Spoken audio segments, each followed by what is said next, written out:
These are the most frequently asked questions in Algebra 2 for section 3.2, day 2. And the first one that I ran across that might throw some people for a loop because we get used to solving things a certain way, and then when things are actually given to us a little bit easier, it confuses us, is number 46. So we have 7x plus 2y equals negative 8. And then they give us 8y equals 4x, and that's the confusing part because you think, oh my goodness, I don't have a second equation that looks like the other equations do, that ax plus by equals c. When actually, this one is a perfect fit for substitution. So what I would do is go ahead and divide both sides of this equation by 4 and obtain 2y equals x. And then, wherever I see an x in the first equation, I'm going to substitute in that little 2y. So that will now give me 7 times 2y plus 2y equals negative 8. So I have 14y plus 2y equals negative 8. 16y equals negative 8 by combining like terms. And with a little division there, we have a y of a negative 1/2. And then again, using substitution, you can go back up there and get the other answer for x pretty easily. You just need to take 2 times our little negative 1/2, and that will give you a negative 1. And then finally, you write that as an ordered pair. And absolutely, you could go back and check that and make sure that that's going to work in the equations. And it does. And then another one that messes with people occasionally up here is number 50. And at first glance, you know, it looks complicated. People don't like it because it has decimals in it, all that good stuff. But as soon as you realize that they did not line these up the same, then you see that things are going to work out quite nicely. So I'm going to leave the top equation exactly as it is. But for the bottom equation that I'm going to write in blue here, I'm going to reverse the order of the variables. Now remember, you take the sign that is out in front of the variable with it, so that is a negative 0.2a.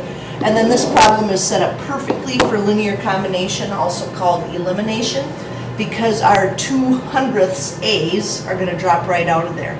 And so we will get a negative 1b equals 5.8, so b equals a negative 5.8.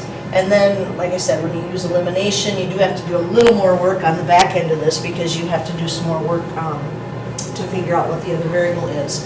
So I think I'm going to use the top one up there and plug in my negative 5.8 for b.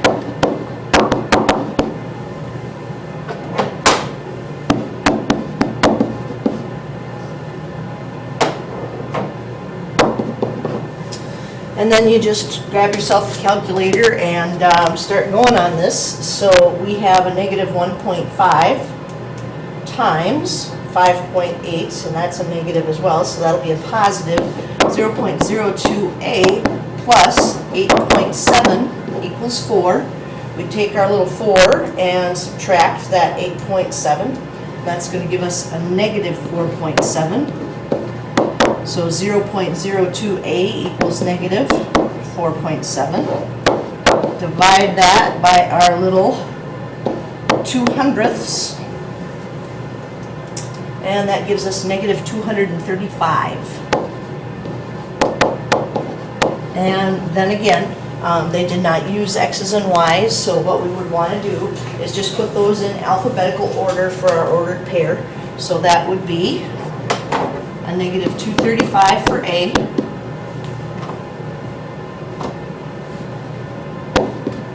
and then negative 5.8 for B.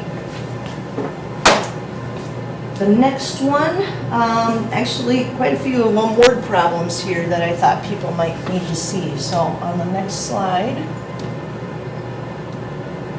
I have number 53, which is the error analysis. So let me get that open a little bit more. So we can see in the yellow over there what's going on. And it says identify and correct the error shown in finding the solution of 3x minus 4y equals 14 and x plus y equals negative 7 using substitution. So they did tell us the method. And I'm only going to take a look at their math for a second, because remember, it's one of those things that the more you look at somebody's work, the more convinced you are that it's correct. And the only reason I'm looking at it is because I want to see which variable they used for the substitution, and they wanted to use this y. So I'll get started on that process and peek up at theirs every once in a while and find out what they did wrong. So that bottom equation would be y equals a negative x minus 7. So for the top equation, I would want to substitute that in for y. So 3x minus 4 times a negative x minus 7 equals 14. So we're going to distribute that negative 4, and we will have 3x plus 4x plus 28 equals 14. Then we would combine like terms. 7x plus 28 equals 14. And I'll just stop and take a look at their math and see whether or not I figured out what they did wrong yet. So as I look at the math, the issue starts right there. It should be 3x plus 4x plus 28. So they made that most common mistake in mathematics. They forgot to distribute the negative along with the 4. So there was the issue right there. And we could just put that. They forgot to distribute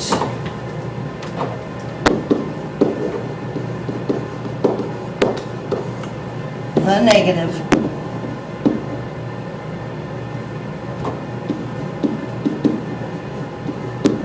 sign with the 4. And hopefully, they'd catch that if they went back and checked that. So that would be one of those things you definitely want to do, especially on a test. Make sure you're double checking your answers and that they're working there.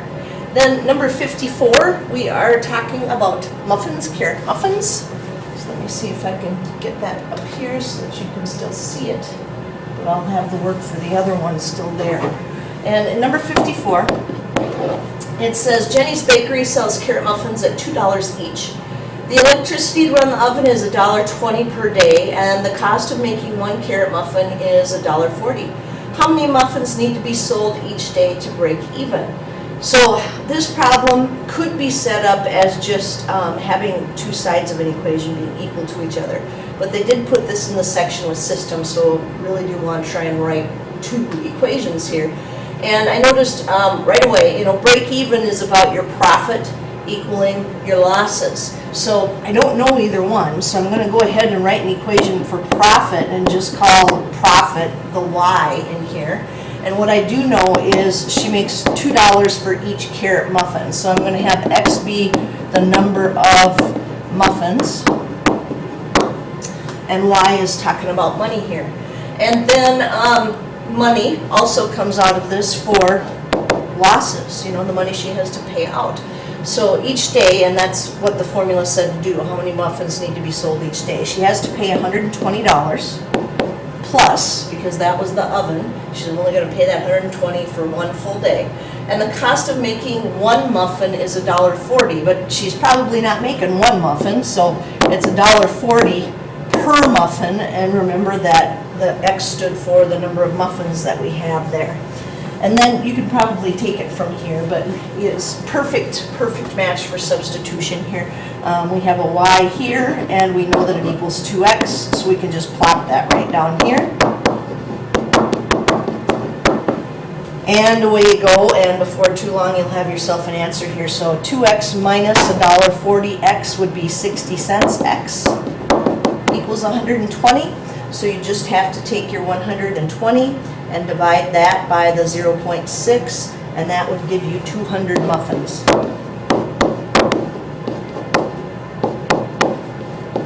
And the question was, how many muffins need to be sold each day to break even? So we don't even have to go back and figure out, how much money she would have made. They just wanted to know 200 muffins. We certainly could. It wouldn't take long. Her profit is $2 per muffin, so for 200 muffins, that would be $400. And that would also be her costs. They would be equal at that spot. Again, that's what break even means, when you have your income equaling your expenditures. Then the next one that I thought people would ask about involved the chemistry problem. And that's because, well, I hope some of you are already in chemistry and using this, but there's a little, glitch with this one, something that you have to know about it in order to take care of. So a scientist wants to make 6 milliliters of a 30% sulfuric acid solution. The solution is to be made from a combination of 20% sulfuric acid solution and a 50% sulfuric acid solution. How many milliliters of each solution must be combined to make the new 30% solution? So my total showed up in the first sentence here. I've got 6 milliliters, so I'm going to have one of these equations be about milliliters. And then I have the sulfuric acid. So here's the glitch. To get the total for the sulfuric acid, what I have to do is figure out how much of that 6 milliliters is actually going to be sulfuric acid. So that means I need to take 30% of that 6 milliliters, and that's going to get me 1.8. So, like I said, that is really the glitch in this problem, is that you have to know, hey, I'm not going to have pure sulfuric acid when I get done, because it didn't say 100% sulfuric acid. It said 30% sulfuric acid. So I go back and find some more numbers, and I see that we're going to have to use a 20% acid, sulfuric acid. So I don't know how much of that I'm going to have to use, so I'm going to write X equals the milliliters of 20%. And then it says 50% sulfuric acid for the rest. So we're going to add those two together. I'm going to have to use a Y for that. So that'll be the milliliters of the 50% solution. And, we're always hopeful that we go back up and it says they're using twice as much of one as they do of the other, or 3 times as one as the other, but we've got nothing here. So all we know is they're going to take some of each, and they want to get that 1.8 sulfuric acid, which is going to be the 30% solution, out of that. So this one, definitely I would use substitution for. So whether or not you solve for X or Y, it doesn't matter. And at that point, I'm going to let you go ahead and solve it, because it's usually the setup here that causes the problems with the chemistry.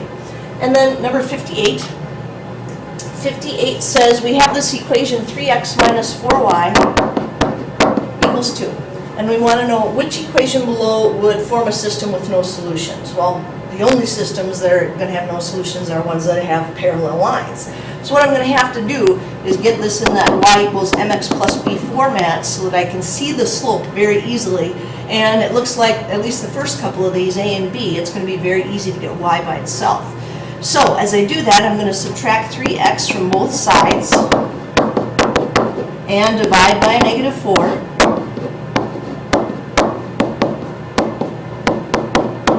And what I want to watch out for is that slope of 3/4, but I don't want the y-intercept to be the same thing, because that would be one line right on top of another line, which would be infinitely many solutions, and we want no solutions.